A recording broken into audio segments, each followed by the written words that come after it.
Hello everyone, welcome to IS point. आज हम यहाँ पे बात करने वाले हैं अभिव्यक्ति की स्वतंत्रता से रिलेटेड, क्योंकि हमारा जो टॉपिक है वो स्वतंत्रता चल रहा है। ठीक है, ये जो चैप्टर है उसका नेम ही है स्वतंत्रता, और इसमें हमने स्वतंत्रता से रिलेटेड कई सारी बातें समझ चुके हैं। एंड यहाँ पे हम अभी जो भी स्वतंत्रता के अंतर्गत अभी और भी बातें आनी है वो सारी समझेंगे। यानी कि बात करें तो स्वतंत्रता का क्या सकारात्मक इफेक्ट है, क्या नकारात्मक इफेक्ट है, कितने हद तक हमें स्वतंत्रताएं हैं, कितने हद तक नहीं है, वो सारी चीज़ें। यानी कि आपको यदि बात करूं मैं तो जीरो लेवल से एडवांस लेवल तक आज यहाँ से ये चैप्टर पढ़ने के बाद आपकी जो स्वतंत्रता की समझ है वो काफ़ी डेवलप हो जानी चाहिए। तो इसमें अभी हम बात कर रहे हैं अभिव्यक्ति की स्वतंत्रता। और यदि हम बात करें तो मैंने आपको पहले ही बता दिया था कि इसमें से हमारा जो फंडामेंटल राइट है, ठीक है, तो फंडामेंटल राइट में आपको पता है कि 6 फंडामेंटल राइट है। एंड 6 फंडामेंटल राइट में से यदि मैं बात करूं तो एक ये है हमारा कि स्वतंत्रता का अधिकार, ठीक है, और वो कितने से कितने आर्टिकल तक आता है, तो ये आर्टिकल आता है 19 से 22 तक। ठीक है, तो इसमें से यदि मैं बात करूं तो आर्टिकल 19 जो हमारा अभिव्यक्ति की स्वतंत्रता कहता है, तो इसमें आज हम लोग बात करेंगे क्या कैसे है। यहाँ पे बात की गई है जो ये हमारा है कि अभिव्यक्ति की स्वतंत्रता का मुद्दा हस्तक्षेप के लघुतम क्षेत्र से जुड़ा हुआ माना जाता है। यानी कि जो अभिव्यक्ति की स्वतंत्रता है, हालांकि ये टॉपिक मैं बहुत अच्छे तरीके से आपको क्लियर कर चुकी हूँ, जहाँ हमें थोड़ा पढ़ना था वहाँ मैं बहुत ज़्यादा समझा चुकी हूँ। तो खैर पढ़ना अब उतना ज़्यादा यहाँ आप नहीं भी पढ़ेंगे तो समझ जाएंगे, बट मेरी रिस्पॉन्सिबिलिटी है, मुझे पढ़ाना ही होगा। तो इसमें क्या है कि अभिव्यक्ति की जो स्वतंत्रता है, तो यहाँ पे क्या हुआ कि स्वतंत्रता का मुद्दा हस्तक्षेप के लघुतम क्षेत्र से जुड़ा हुआ माना जाता है। और जे.एस. मिल ने सबल तर्क रखे कि जो अभी हम मिल जी के बारे में ही पढ़ रहे थे, उनके थॉट्स ही कि मतलब क्या कैसे होना चाहिए, तो उन्होंने तर्क रखे थे सबल, यानी कि एक बहुत ही स्ट्रॉन्ग वाला तर्क रखा था उन्होंने कि अभिव्यक्ति की स्वतंत्रता प्रतिबंधित नहीं होनी चाहिए। यह चर्चा के लिए एक अच्छा प्रसंग है। यानी कि जो अभिव्यक्ति की स्वतंत्रता है तो उनके अनुसार ये क्या होनी चाहिए, प्रतिबंधित नहीं होना चाहिए। हमने देखा था ना कि स्वसंबद्ध पर संबद्ध के बारे में, संबंध के बारे में, कि हम कहाँ पे प्रतिबंध लगा सकते हैं, कहाँ पे नहीं लगा सकते हैं। तो इसमें बताया गया कि आप अभिव्यक्ति की स्वतंत्रता पे प्रतिबंध ना लगाओ तो उचित होगा, क्योंकि ये वाद विवाद करते हैं हम, तो यदि हमें बोलने की स्वतंत्रता नहीं होगी तो वहां पे क्या होगा कि फिर प्रॉब्लम्स क्रिएट हो सकती हैं। सपोज मैं आपसे बोल रही हूँ, कुछ भी जो भी मेरे मन में आ रहा मैं बोलने जा रही हूँ, तो उसमें क्या होगा कि आपको भी कोई प्रॉब्लम्स नहीं होगी, बिकॉज आप मेरे सामने बैठे हो। आप भी उससे क्रॉस क्वेश्चन कर सकते हैं, या मेरी बात से सहमत नहीं है तो अपनी असहमति व्यक्त कर सकते हैं, बट उसके लिए आप हमें फ्रीडम होनी चाहिए बोलने की। ठीक है, तो इसमें अभिव्यक्ति का मतलब सीधे है कि हम अपने जो भी भाव है उसे प्रकट करें, अभिव्यक्त करें।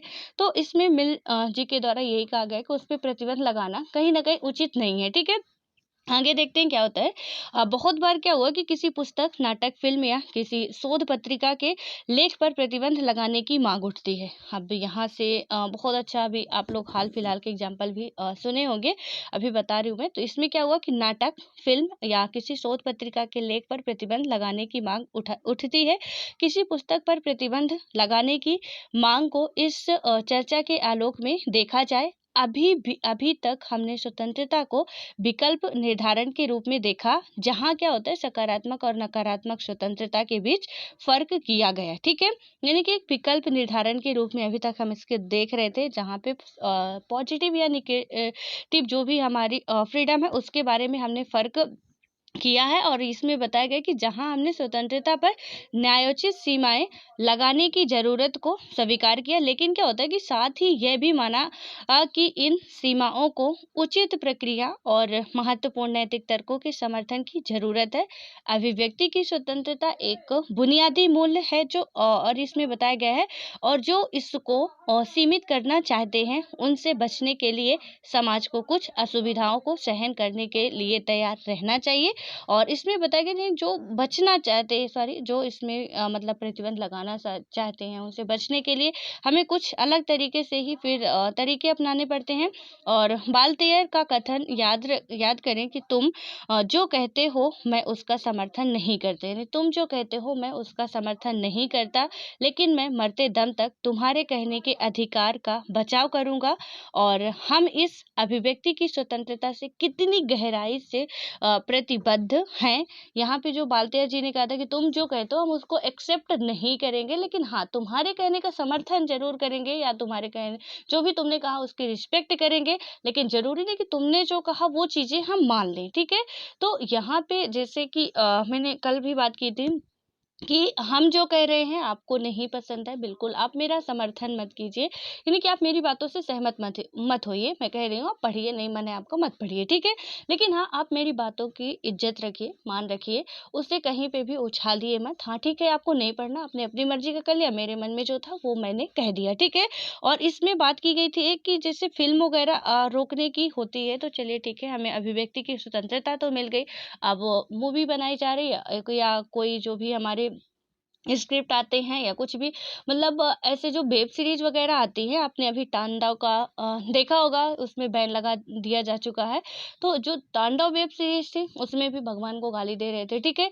उसके बाद जो मिर्जापुर मूवी आती है वहाँ पे धड़ल्ले से मतलब इतना ज़्यादा एब्यूज यूज किए जाते हैं कि उसमें से कहीं ना कहीं हमारे समाज पे, क्योंकि एक बहुत बड़ा जो हमारा तबका है वो उस चीज़ को देख रहा है और उस चीज़ से प्रेरणा ले रहा है। हम देखते हैं कि करीना ने ऐसा किया, हम भी चलो करते हैं, अपने आप को फिर करीना ही समझ बैठते हैं। किसी ने देखा कि ऋतिक रोशन ने या सलमान जी ने ऐसे किया तो हम भी ट्राई मारते हैं। तो उससे क्या होगा कि हम लोग उनको देख के कुछ सीखने की कोशिश करते हैं, और जब हम लोग देख रहे हैं कि उन्होंने तो धड़ल्ले से ऐसे-ऐसे बातें की है, तो हम भी कहीं न कहीं उसी उसमें जा रहे हैं, ठीक है? तो ये सब समाज के परिवर्तन के लिए दिखाए जाते हैं। आपको पता है कि यहाँ पे यदि इसमें पूरा प्रोसेस होती है, यदि ये सही नहीं है उसमें सेंसरशिप लगा दी जाती है, चाहे वो मैगज़ीन हो, चाहे वो न्यूज़पेपर हो, चाहे न्यूज़ हो, चाहे मूवी हो, सीरियल हो, कोई भी हो, ठीक है? तो यहाँ पे जब ये समाज पर गलत इफ़ेक्ट डालेंगे तो अभिव्यक्ति ही अपनी व्यक्त कर रहे हैं वो, कोई किसी न किसी ने स्क्रिप्ट लिखी होगी जिसे किसी ने पेश किया चलचित्र के द्वारा, तो वहाँ पे फिर क्या होगा कि ऐसे में प्रॉब्लम्स क्रिएट हो सकती है। उन्होंने तो कह दिया कि प्रतिबंध लगाना उचित नहीं है, लेकिन हमने उसका तो बिल्कुल जितना यूज नहीं करना चाहिए था उतना भी कर डाले हैं। यानी कि सीधे तौर पे हमने उसका मिसयूज कर डाला है, ठीक है? जितनी भी वेब सीरीज, अभी कई सारी वेब सीरीज में बैन लगाया गया, तो इन सब का यही कारण था कि उसमें मतलब ये चीज़ें जो भी है कि ऐसा नहीं, हमें जो समाज को आपने कबीर मूवी देखी होगी, उसमें भी देखिए कि कुछ मतलब जो बच्चे हैं उनका जो माइंड है पता नहीं किस डायरेक्शन में जाएगा उसको देखने के बाद कि क्या कैसे वहाँ पे हो रहा है। तो इसलिए थोड़ा-सा हमें सोच समझ के काम करना चाहिए। तो यहाँ पे हमें आप इसमें इन्हीं इसीलिए जो बालतेयर ने कहा है कि मैं आपका कहना नहीं मानूँगा, लेकिन आपका समर्थन या आपके कहने की इज़्ज़त करूँगा। तो ठीक है कि आप जो कह रहे हो, हम मूवी वग़ैरह देखते हैं। बहुत से फॉलोवर ऐसे होते हैं कि कुछ तो ठीक है कि चलो हो गया, वो अपना काम कर रहे हैं, पैसा कमा रहे हैं, हमसे क्या मतलब है। लेकिन कुछ होते हैं कि या उस हीरो ने ऐसा किया, हाँ, आप जिसको भी प्यार करते होंगे, उसने ऐसा किया, हमें भी ऐसा आज़माना चाहिए, ठीक है? एक बार ट्राई मारना ही चाहिए। तो वहाँ से फिर क्या होगा कि हमारी जो डायरेक्शन है, कहाँ सही ट्रैक पे जा रहे हैं, गलत ट्रैक पे चलने लगते हैं उनकी वजह से, क्योंकि वो हमारे आइडल बन चुके हैं प्रेजेंट टाइम में।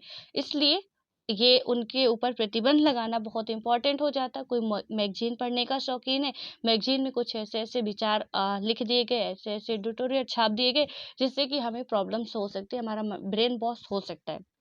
तो वहाँ पे उन्होंने अभिव्यक्ति व्यक्त की है, लेकिन कहीं न कहीं हम पे वो उसका गलत इफ़ेक्ट पड़ेगा, तो इसे रोक देना कोई अनुचित काम नहीं होगा, ठीक है? उसके बाद क्या होता है कि कुछ वर्षों पहले एक फ़िल्म निर्माता दीपा मेहता काशी में विधवाओं पर एक फ़िल्म बनाना चाहती थी, और यह फ़िल्म विधवाओं की व्यथा को खोजना चाहती थी, ठीक है? इसमें देखिए मैं यहीं से पढ़ रही हूँ कहीं और से, ठीक है? तो हाँ, इसमें ये बताया गया है कि एक फ़िल्म निर्माता जो थी, वो क्या थी, उनका नाम था दीपा मेहता कोशी था, और विधवाओं पर वो एक फ़िल्म बनाना चाहती थी। ये फ़िल्म विधवाओं की व्यथा को खोजना चाहती थी, लेकिन क्या हुआ कि राजनीति के एक हिस्से द्वारा इसका ज़बरदस्त विरोध किया गया। यानी राजनीतिक एक मुद्दा इसमें क्या किया, ज़बरदस्त तरीके से इसमें विरोध करता है, और विरोधियों को लगता था कि इसमें भारत को बहुत बुरे तरीके से प्रस्तुत किया जाएगा। उन्हें यह भी लगता था कि यह फ़िल्म विदेशी दर्शकों की ज़रूरतों को पूरा करने के लिए बनाई जा रही है। यानी कि उन्होंने क्या सोचा, जैसे मैंने अभी आपको मिर्ज़ापुर मूवी बताई, तांडव बताया जो वेब सीरीज़ आई, तो इनमें क्या होता है कि जो विरोध कर रहे थे उन्हें क्या लग रहा था ऑब्वियस है कि हमारे भारत का जो ये कल्चर है, यहाँ पे पहले क्या होता था कि विधवाओं को एक तो पुनर्विवाह की तो कोई वो थी ही नहीं कि आशा भी नहीं थी कि ये लोग करेंगे। देन उसके बाद क्या था कि मतलब उसका मुंडन करवा दो, जितने भी वो जो सिर है उसका मुंडन करवा दो। देन उसके बाद उसे फिर साड़ी पहनना है, साध्वी रूप ही धारण करना है। और पुरुष की यदि कोई महिला खत्म हो गई तो पुरुष क्या करेगा, तुरंत दूसरी मैरिज कर लेता था पहले, ठीक है। लेकिन महिला का यदि पति खत्म हो गया तो महिला तो बिल्कुल से पूरा साध्वी रूप में उसे रहना पड़ता था। कोई शुभ काम में वो शामिल नहीं हो सकती थी, कोई अच्छा काम हो रहा वहाँ जा नहीं सकती थी, कहीं से निकल जाए तो उसे मनहूस बोला जाता था। तो यहाँ पे आप लोगों के लिए क्वेश्चन भी बनता है कि जो विधवा प्रथा समाप्त की वो किन्होंने समाप्त की है, या पुनर्विवाह विवाह की व्यवस्था किन्होंने लाई है, ठीक है। और इसमें किस ब्रिटिश शासक का हाथ था, क्योंकि एक ब्रिटिश अंग्रेज भी था जो इसमें इसमें उसका बहुत बड़ा रोल था, उसका भी नाम बताना है। एंड यहाँ पे जो भारतीय थे उनका भी नाम बताना है जो विधवा प्रथा खत्म किए, ठीक है, या पुनर्विवाह लाए हैं, तो उनको बताना है। तो इसमें क्या होता है कि उन्होंने क्या सोचा कि मतलब हमारे भारत की जो कंडीशन है वो बहुत बुरी दिखाई जाएगी, और जब बुरी दिखाई जाएगी तो जो इमेज अभी विदेशों में बनी हुई है, मैंने बताया जो हम देखते हैं उसी पे हम बिलीव करते हैं। सो जो हमारी इमेज अभी अलग कंट्रियों में बनी हुई है कि भारत हमारे गुरुओं का गुरु है, और वो इमेज जब देखा जाएगा कि इस गुरुओं के गुरु वाले देश में तो यहाँ महिलाओं की सिचुएशन ये है कि महिलाओं के साथ कुछ ऐसी कंडीशन हो रही है, तो फिर उनकी जो हमारी बनी बनाई वैल्यू है वो खत्म हो जाएगी। तो कहीं ना कहीं उनका विरोध भी तर्क संगत था। देन उसके बाद क्या होता है कि यहाँ पे विरोध तो किया गया, और जिन्हें यह अभी लगता था कि यह फिल्म विदेशी दर्शकों की जरूरतों को पूरा करने के लिए बनाई जा रही है, और क्या हुआ कि इससे प्राचीन नगर की बदनामी होगी, यानी कि जो प्राचीन नगर है, क्योंकि अभी तो हाल फिलहाल में सुधार हो चुका है। जो भी महिलाएं हैं, यदि उनके हस्बैंड की डेथ हो जाती है तो उनका पुनर्विवाह किया जा सकता है, ठीक है। यदि वो इच्छुक है करने की तो कोई शक नहीं, वहाँ पे वो कर सकती हैं, कोई रोक टोक नहीं होती है। तो यहाँ पहले क्या था, पहले की मैं सिचुएशन बता रही हूँ कि ऐसी है, जब से वो सुधार वगैरह आया, विधवा एक्ट वगैरह आया है, विधवा कानून वगैरह आए हैं, तब से सुधार सिचुएशन क्योंकि हमारी बहुत बेहतर हो चुकी है, ठीक है। लेकिन पहले भी पितृ प्रधान देश था भारत, आज भी पितृ प्रधान देश है, और यहाँ पे पितृ प्रधान होने की वजह से ही ये कंडीशन इतनी क्रिटिकल हुई, क्योंकि वो उनकी वाइफ की डेथ हुई वो कर लेते थे, लेकिन इनकी हुई तो इन्हें फिर क्या कुलक्षणी है, और जो जो भी गंदे गंदे वर्ड होते हैं वो सारे यूज किए जाते थे इनके लिए, कि वो सब कुछ मतलब इन्होंने अपने पति को मार डाला सीधे तौर पे। यदि किसी की आकस्मिक डेथ भी हो गई तो जिम्मेदार ये औरत है, और इसलिए इस औरत को जीने का हक अब नहीं है, ठीक है। तो यदि दिखाया भी जाता, और प्राचीन टाइम मतलब जब ये फिल्म बनाना चाह रही थी तो कुछ उसी बेस में बनाती, तो कहीं ना कहीं बदनामी होती। उन्होंने इस फिल्म को नहीं बनने दिया, और परिणाम स्वरूप फिल्म काशी में नहीं बनाई जा सकी, और यानी कि जो काशी में फिल्म ये नहीं बनाई जा सकी। और बाद में क्या होता है कि यह फ़िल्म कहीं और बनाई गई, यानी कि ये फ़िल्म जो थी काशी में बनाना था लेकिन नहीं बनाई गई, बाद में ये फ़िल्म कहीं और बनाई जाती है। और इसी तरह से ओबरे मेनन की रामायण रीटोल्ड, और सलमान रुश्दी की द सेनाटिक यानी कि सॉरी सेटानिक वर्सेस समाज के कुछ हिस्सों के मतलब हिस्सों में विरोध की बात प्रतिबंधित कर दी गई। और the last temptation of Christ नामक फिल्म और मी नाथू राम बोलते नाम का नाटक भी क्या हुआ कि अन्य समूहों द्वारा विरोध के बाद प्रतिबंधित कर दिए गए। यानी कि कुछ ये इनके एग्जाम्पल दिए गए हैं कि जो ऐसे कुछ थे मतलब जो भी फिल्म थी या नाटक थे तो उन्हें प्रतिबंधित कर दिया गया, बिकॉज उनसे हमारे एक समाज का बहुत बड़ा तबका बहुत गहराई के उसमें जा रहा था, गर्त में जा रहा था, ठीक है। उसे देखने के बाद, क्योंकि उसे देखने के बाद लोगों को लगता था कि नहीं ये तो सब खत्म है, इन्हें सबको जिंदा जला देना चाहिए, ठीक है। जैसे पद्मावती मूवी आई थी, लोगों का यही तर्क था कि ये कहीं ना कहीं मतलब इंसर्ट वाली होगी या कुछ अलग तरीके से इसमें दिखाया जाएगा तो हमारे इतिहास में गलत प्रभाव पड़ेगा इसका। तो वो मतलब चाहते थे कि ये मूवी ना आए, ठीक है। उसमें दीपिका पादुकोण के नाक को काटने की भी बात की गई थी। तो यहाँ पे हालांकि वो मूवी आई, बाद में सुप्रीम कोर्ट ने ऑर्डर दिया, वो मूवी आई, लेकिन पहले इसके लिए भी रोक टोक लगाई कि बहुत बड़ा विरोध हुआ था। आपको यदि याद हो तो बहुत बड़ा विरोध हुआ था, ठीक है। और बहुत दूर मत जाइए, हमें बिल्कुल हम चल रहे हैं जिस ज़िंदगी में, हमें आए दिन ऐसे देखने को मिलते रहते हैं। जैसे मैंने बताया कि तांडव जो वेब सीरीज़ है वो बहुत दिन की बात नहीं है। मिर्ज़ापुर मूवी तो ख़ैर हो गए होंगे कुछ दिन, लेकिन तांडव वेब सीरीज़ अभी 10-15 दिन की ही बात होगी, जबकि उस पे बैन लगा दिया गया है, ठीक है? तो यहाँ पे ऐसे ही होता है कि जब भी हम कुछ गलत करते हैं तो, या कि किसी के द्वारा जिससे बहुत बड़े एक समाज को, आप अपने आप में कुछ भी करो, डज़न्ट मैटर। आपको जो मन कर रहा वो करो, आप चाहे सारा दिन न्यूड रहो, चाहे गंदी फ़िल्में देखो, कुछ भी करो, कोई रोक-टोक नहीं है। लेकिन आप पब्लिक, जिससे कि आपके करने से बहुत बड़ा तबका बेकार होने वाला है, वो काम आप मत करो। सीधे तौर पे इसमें ये बातें कही गई हैं। और उसमें क्या होता है कि यहाँ पे इस तरह से प्रतिबंध आसान लेकिन अल्पकालीन समाधान है, क्योंकि यह तत्कालीन मांग को पूरा कर देते हैं। और क्या होता है, लेकिन समाज में स्वतंत्रता की दूरगामी संभावनाओं की दृष्टि से यह बहुत खतरनाक है। क्योंकि जब हम क्या करते हैं कि जब हम एक बार प्रतिबंध लगने इसमें बताया गया है कि जब हम एक यहाँ पे कहाँ गया यार? इसमें बताया, जो भी हमारी ये बातें हैं कि खतरनाक होता है, और जब हम एक बार प्रतिबंध लगाने लगते हैं, तब प्रतिबंध लगाने की आदत विकसित हो जाती है। लेकिन क्या होता है कि क्या इसका मतलब ये है कि प्रतिबंध कभी लगाया ही नहीं जाना चाहिए? तो इसमें बताया गया कि जब हम किसी पर प्रतिबंध लगाने लगते हैं तो हमारी आदत सी हो जाती है, हम फिर छोटे-छोटे कामों में लगाने लगते हैं। तो इसमें बताया गया कि क्या अब यहाँ पे हम ऐसा कह दें कि जब हमारी आदत ऐसे बिगड़ जाती है तो हमें प्रतिबंध ही नहीं लगाना चाहिए, जिसका जो मन कर रहा। आप देखते हो कि आजकल ना जो मूवीज आती हैं, ये अभी ओटीटी आपने सुना होगा, तो यहाँ पे ओवर द टॉप, ठीक है? तो इसमें क्या हुआ था कि अभी जो नेटफ्लिक्स है, हमारा अमेजोन है, जो ये प्राइम वीडियोस दिखाते हैं, तो इनमें से पूरा मतलब वो जितना भी है, ज़्यादातर ढका हुआ नहीं, ओपन ज़्यादा दिखाते हैं ये लोग।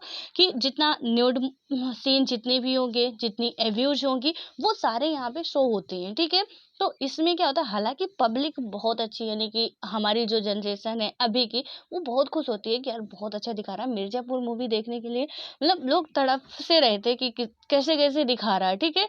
तो वहाँ पे मतलब पब्लिक की डिमांड है, उनके व्यूज़ बढ़े, उन्हें पैसा मिला, जो भी बनाया, जो भी इन्होंने अपने उसमें लॉन्च किया, उन्हें भी पैसा मिले। लेकिन इसमें क्या हुआ कि बहुत बड़ा तबका यहाँ पे कुछ उसी डायरेक्शन में जाने लगा। कि जब ऐसे होता है, मूवियों में होता है, हम क्यों नहीं कर सकते हैं? तो इसमें इस बताया गया कि यदि हम प्रतिबंध लगाने लगे, तो कहीं ऐसा हो कि हमारी आदत ना बन जाए और हम फिर क्या करें, प्रतिबंध पर प्रतिबंध, प्रतिबंध पर प्रतिबंध ही लगाते जाए, तो ये भी कहीं न कहीं सही नहीं है। और यदि फिर अब सही नहीं है, तो सीधे तौर से कह दें कि प्रतिबंध ही नहीं लगाना चाहिए, तो ये भी सही नहीं है। तो फिर वही आता है कि एक आप बैलेंस बना के चलिए। और उसके बाद क्या होता है कि फ़िल्मों की सेंसरशिप भी तो करते हैं, यानी कि फ़िल्मों में सेंसरशिप, ये वर्ड आ गया आपको, सेंसरशिप यानी कि जो भी कुछ यदि आपको लग रहा है सही नहीं है, चाहे वो फ़िल्म हो, मैगज़ीन हो, न्यूज़पेपर हो, हर एक उसमें लगाई जा सकती है सेंसरशिप। और यहाँ पे सेंसरशिप लगने के बाद आपकी वो रिलीज़ नहीं होगी, ना मैगज़ीन रिलीज़ जो पब्लिक हो पाएगी, ना तो आपकी मूवी, ना सीरियल, कुछ भी नहीं, ठीक है? यदि वहाँ पे लगता है कि आपके करने से समाज को हमारे बुरा प्रभाव पड़ेगा तो। और उसके बाद क्या होता है, सेंसरशिप प्रतिबंध से अलग है, यानी कि जो सेंसरशिप होता है वो प्रतिबंध, प्रतिबंध का मतलब आप रिस्ट्रिक्शंस लगा दो, सेंसरशिप का मतलब थोड़े टाइम के लिए या लॉन्ग टाइम के लिए प्रतिबंध लगा दिए आपने कि आज है, और इसमें सीधे तौर से हमने आज प्रतिबंध लगा दिया कि इसमें अब कोई काम ही नहीं होना, डायरेक्ट बंद करो। सेंसरशिप इसमें लगा दी गई, सेंसरशिप का है कि चलो ठीक है, हमने लगाया, उसके बाद उसकी जो भी न्यूड सीन वगैरह है, या कि उसमें जो भी व्यूज वगैरह हैं, उन्हें हम क्या कर देंगे, कट कर देंगे, ठीक है? कट करने के बाद आप क्या करोगे कि सीधे तौर से आपका ये फिर लॉन्च हो जाएगा, उसमें कोई इशू नहीं रहता है, आप हटा दो, वहां से पूरा एग्रीमेंट होगा कि आप हटा दो, हम फिर क्या करेंगे, आपको पब्लिश करने की अनुमति दे सकते हैं। लेकिन अब इसमें वो प्रतिबंध लगा दिया आपने, कोई चांस ही नहीं सुधरने का आपको। तो इसमें बताया गया कि सेंसरशिप प्रतिबंध से अलग है। और जिन सवालों पर अक्सर वाद विवाद होता है, वे ये है कि किस स्थिति में, थोड़ा सा सेंसरशिप के बारे में मैंने आपको बताया था, देन आज आपको फिर से उसे कंप्लीटली कर लेना है। और यहाँ पे ये भी देखना किस किस पर सेंसरशिप लगता है और कौन लगाता है, ठीक है? कि देश का राष्ट्रपति लगाता है, प्रधानमंत्री लगाता है, सुप्रीम कोर्ट के द्वारा लगाया जाता है, किसी और के द्वारा लगाया जाता है, ये सारी बातें थोड़ा सा इसके बारे में आप क्लियर कर लेंगे। एंड अपनी नोट्स में यदि नहीं लिखे हैं तो लिख लेंगे, ठीक है? एंड आई होप कि आप लोग जरूर करेंगे, और अच्छे बच्चे हैं, आप लोग होमवर्क कर लेते हैं, ठीक है? अब यहाँ पे क्या होता है कि वाद विवाद होता है, और वे ये है कि किस स्थिति में प्रतिबंध लगाना चाहिए और किस में नहीं, क्या प्रतिबंध कभी नहीं लगाए जाने चाहिए। और इससे जुड़ी दिलचस्प बात है कि इंग्लैंड में जो भी राज परिवार के लिए काम करता है वह राजमहल की आंतरिक बातों के बारे में ना लिखने के लिए एक समझौते में बंधा होता है, ठीक है। यानी कि वो जो राज परिवार में काम करता है वहाँ के लिखने के लिए, मतलब उनके पक्ष में लिखने के लिए उनसे समर्थित रहता है, या उन्हीं का मतलब चमचा टाइप का कह दो आप, होता है, ठीक है। उसके बाद क्या होता है कि अगर ऐसा कोई व्यक्ति राजमहल की नौकरी छोड़ने के बाद महल की राजनीति के बारे में कोई साक्षात्कार देना चाहे, लेख या पुस्तक लिखना चाहे, तो वह ऐसे नहीं कर सकता। क्या यह अभिव्यक्ति की स्वतंत्रता पर अन्यायपूर्ण प्रतिबंध है? यानी कि इसमें बताया गया कि जो नहीं, मतलब नहीं लिखता उनके पक्ष में, ठीक है, बाद में वो छोड़ देता है और वो अपने से लिखना चाहता है, तो वो ऑब्वियस है कि विरोध में ही लिखेगा बंदा, और विरोध में लिखेगा तो हम कहेंगे वो राजद्रोही है, ठीक है, क्योंकि उससे हमारा भला नहीं हो रहा, हमारे राज्य का भला नहीं हो रहा, तो ये गलत है। और इसके बाद आता है कि अलग अलग तरह की सीमाएं वजूद में है, और वे हम पर विभिन्न स्थितियों में लागू होती हैं। इन प्रतिबंधों के बारे में सोचते समय हमें यह महसूस करने की ज़रूरत है कि जब ये प्रतिबंध किसी संगठित सामाजिक, धार्मिक या सांस्कृतिक सत्ता या राज्य की शक्ति के बल पर लगाए जाते हैं, तब ये हमारी स्वतंत्रता की कटौती इस प्रकार करते हैं कि उनके खिलाफ क्या होता है, लड़ना मुश्किल हो जाता है। और क्या होता है, हालांकि यदि हम शिक्षा पूर्वक, यानी इसमें बताया गया कि हम शिक्षा पूर्वक या अपने लक्ष्यों और आकांक्षाओं को पाने के लिए कुछ प्रतिबंधों को स्वीकार करते हैं, तो हमारी स्वतंत्रता उस प्रकार से सीमित नहीं होती। अगर हमें किन्हीं स्थितियों को स्वीकार करने के लिए बाध्य नहीं किया जा रहा, तब हम नहीं कह सकते कि हमारी स्वतंत्रता की कटौती की जा रही है। यानी कि यदि हमें कोई बाध्य नहीं करना है, तो हम ये पागल कुत्ता थोड़ी ना कहता जो हम कहेंगे कि हमें हमारी स्वतंत्रता नहीं मिल रही है। तो यहाँ पे बताया गया है कि यदि आपको कोई बाध्य कर रहा है तो ठीक है, स्वतंत्रता आपका कहीं ना कहीं स्वतंत्र जो भी है, हनन हो रहा है स्वतंत्रता का। अब इसमें यदि मान लीजिए कि आपने किसी को, एक बहुत बड़े समाज को आप किसी के आइडल हो, और वहाँ पे आपके द्वारा बोले गए हर एक वर्ड उन्हें ऐसा लगता है कि हाँ बहुत अच्छा, जैसे मैंने आपको अरस्तू का एग्जाम्पल दिया था कि उस टाइम पे अरस्तू भी लोगों की नज़रों में भगवान थे। उन्होंने कह दिया महिलाओं का दिमाग कम होता है क्योंकि उनके दांत कम होते हैं। सबने मान लिया कि यार राइट, महिलाओं का दिमाग कम होता है क्योंकि उनके दांत कम होते हैं, ठीक है। सबके 32 होते हैं पुरुषों के, महिलाओं के 28 ही होते होंगे। तो इससे क्या हुआ कि उन्होंने पहले मान लिया था बिना सोचे समझे, अंधविश्वास जो कह रहे हैं वो उचित है, यहाँ पे वो भी जो कह रहे हैं हम यदि मान ले रहे हैं, वहां पे आपको फिर ऐसे बोलना ही नहीं चाहिए। और यदि आप ऐसा बोल रहे हैं तो जो भी आपके विरोधी होंगे वो तो आप पे केस करेंगे ही। इसमें कोई शक नहीं। एंड कानून भी आपको सजा जरूर देगा, ठीक है। अब उसके बाद क्या होता है कि हमने ये कहते हुए शुरुआत की थी कि स्वतंत्रता बाहरी प्रतिबंधों का अभाव है। यानी कि जब स्टार्टिंग किया था, वो पहले ही बात की गई थी कि स्वतंत्रता बाहरी प्रतिबंधों का अभाव है। और अब हम यह महसूस कर चुके हैं कि स्वतंत्रता हमारे विकल्प चुनने के समर्थ और क्षमताओं में छुपी होती है। और जब हम विकल्प चुनते हैं तो हमें अपने कार्यों और उसके परिणामों की जिम्मेदारी भी स्वीकार करनी होगी। इसीलिए क्या होता है, स्वतंत्रता के अधिकार पक्षधर लोग मानते हैं कि बच्चों को माता पिता की देखभाल में रखा जाना चाहिए। यानी कि जो भी बच्चों के माता पिता हैं, तो जो भी छोटे बच्चे होते हैं उन्हें माता पिता की देख रेख में ही रखा जाना चाहिए। सही निर्णय लेने, उपलब्ध विकल्पों की विवेकपूर्ण जांचने और अपने कार्यों की जिम्मेदारी अपने कंधों पर लेने की हमारी क्षमता का जितना विकास शिक्षा और निर्णय निर्माण के परिष्कार से होता है, उतनी ही जरूरत इसको राज्य और समाज की सत्ता को सीमित करके पालने पोसने की भी है, ठीक है। यानी कि इसमें बताया गया है कि जैसे एक बच्चे के विकास के लिए हमें माता पिता की ज़रूरत होती है, उन्हें समझाना पड़ता है, उन्हें किस तरीके से चलना है, बोलना है, कैसे आप देखते हो कि जो भी पेरेंट्स होते हैं वो मतलब हमारे साथ भी ऐसा ही होगा। हमें हाथ पकड़ के चलना सिखाते हैं, हमें बोलना सिखाते हैं, बेटा पापा बोलो, बेटा मम्मी बोलो, बेटा ये बोलो वो बोलो, ठीक है। वो हमें बोलना सिखाते हैं, उठना सिखाते हैं, बैठना सिखाते हैं, बेटा यहाँ मत बैठना, ये सही काम नहीं है, ये सही, यहाँ जाना ये सही है, पढ़ाई करना अच्छा है, स्वस्थ रहना, देखभाल करना, जो भी है, मतलब हमें किसकी रिस्पेक्ट करनी चाहिए, किसकी रिस्पेक्ट नहीं करना चाहिए, हमारे संस्कार क्या है, कल्चर क्या है, एक्सेट्रा, वो सभी चीज़ें हमें वो समझाते हैं। तो इसमें से इससे क्या होता है, उसी तरीके से हम यदि अपने समाज को या अपनी सत्ता को चलाना चाहते हैं तो कुछ उसी तरीके से हमें होना चाहिए। एंड मैं कल एक आपने जनवरी की यदि जो योजना है उसे पढ़ी होगी, योजना मैगजीन जो आती है @75 इस बार आया था, उसमें पूरा यही था।